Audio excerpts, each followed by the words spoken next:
Welcome to the Sunday School video for May the 24th. Today we're going to be talking about the story of Elijah and God providing during the famine. And so the main point for today's Sunday School lesson is provision, how God provides. So before you read the story, or as you read the story is 1 Kings chapter 17, 1 through 16. That's the only passage initially that this paper has us look at. Read through it and just think about God's provision. Always, that's our main focus, God's provision this week. So the story goes that King Ahab is wicked, he's evil, and this is after the separation of the northern and southern kingdom, after David, after Solomon. And so you have an evil king, and often what God does whenever a king is sinful or the nation is sinful is he brings judgment or famine or invades them, something. He brings some form of punishment upon them, basically to get their attention. I would challenge that every time that God punishes in the Bible, it is for the purpose of getting his people's attention. So that's exactly what he's doing here. He gets their attention by bringing in famine. And so he has Elijah pray, and for 3.5 years it doesn't rain. And Elijah goes off and is actually provided by a raven. God sends a raven to bring Elijah food, and he at this special brook.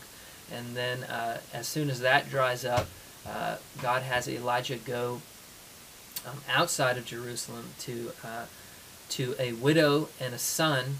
And then there's the miracle of she only had 1 day's worth of flour to make bread, and she made enough for him and herself and her son, and then it multiplied and continued. This is similar to the Jesus feeding of the 5,000. So that's our passage in 1 King 1 through 16. So I would walk through that, and then our sheet here has 2 questions at the top for you to walk through. These 2 questions, they're okay. They're good, kind of scratch the surface questions. So I'd walk through those first 2 questions. Number 1, how did God provide for Elijah? That answer is with the raven and the brook. And then number 2, how did God use Elijah to provide for the widow? And again, so those, I think the kids will answer right off, and then we may be sitting around scratching our heads. So I came up with 2 questions that dig a little deeper, more at the heart of the issue. And this first question is who caused the drought? And the answer is, well, Elijah caused the drought by praying for it, that it wouldn't rain for 3.5 years. But really it was God who asked or told Elijah, his prophet, to pray for the drought. So God is really the one behind the drought. Which then leads right to the next question, well, why? Why would God cause a drought? Why would he cause famine on his own people in his own land? Initially, the answer is yes, sin. Sin has crept in. But remember, as I was saying previously, God then, in response to the sin, he chooses to discipline them, basically to get their attention. Now, let me warn you, you may have a tendency to go off on the path here to talk about how sin leads to consequences, and look at how many people are affected because of the king's sin, because of everybody's sin. And yes, that is true biblically, but today we're going to talk about God's provision. So let me challenge you to kind of rein that in and stay focused on this one main idea of God's provision. So really the answer to the question of why is because God wants to make us dependent.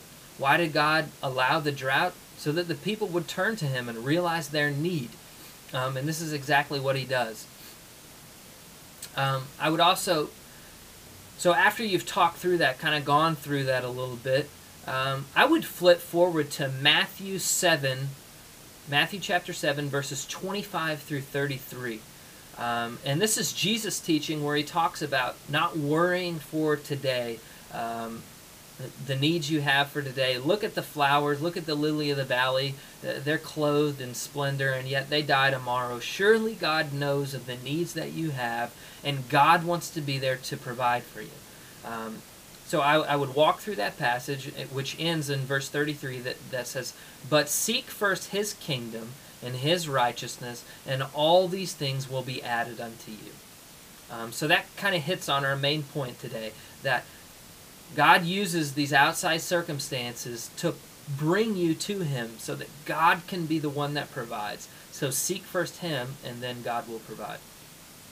And then finally, the last part, I would end on application part.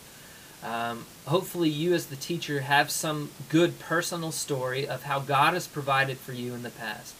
I know that in my own personal life, there are times that I remember back where God provided for me and my family, where my father told me about some difficult financial problems that we were having, and how God came through in the clutch. And I remember that to this day, and it was very impactful on my life. So hopefully you have a story or something similar, and then you can open that up for discussion on how has God provided for needs for your family, for you yourself. And then let's take it a step further and let's ask, what are some things that we need God's provision for? And I think initially we're going to say food and money. We're going to talk about material things. But then let's take it a step further, and let's really drive home this application part. And let's say, what about friends? Do you need God's provision for friends? I'm going to go have lunch with a buddy on Thursday who emailed me and asked me a question and said, look, I've witnessed to him, he became a Christian, and now I've been discipling him and have challenged him to really start living his life out. Well, and as he's really starting to live his life out, one of the things he's realized is all of his friends are sinful and bring him down. And so he emailed me the other day and said, what do I do? Am I supposed to just abandon these friends? And I'm going to have to go to him and talk to him. And maybe I'll take this exact same passage and just talk about God getting us in tough times, putting us through challenging situations. And then I'm going to have to say to him, you need to step out and ask God to provide friends for you, friends who will edify you, who will bring you towards Christ. And then I would even say a boyfriend or a girlfriend. How many of the teenagers that we're dealing with are so desperate to have somebody there for him, to have a good friend, to have a boyfriend or a girlfriend, somebody that they can get close to, and at the same time it is godly, that they don't have to settle. And so I would say that one of the big struggles that they're going to have is God big enough to provide in their relationships? So I'm praying for you guys. Hopefully we can bring this home, really challenge them. I ask that you would stop and really pray about this message and really put it to the test. How can our students ask and depend on God to provide for them? I love you guys and thank you for what you do.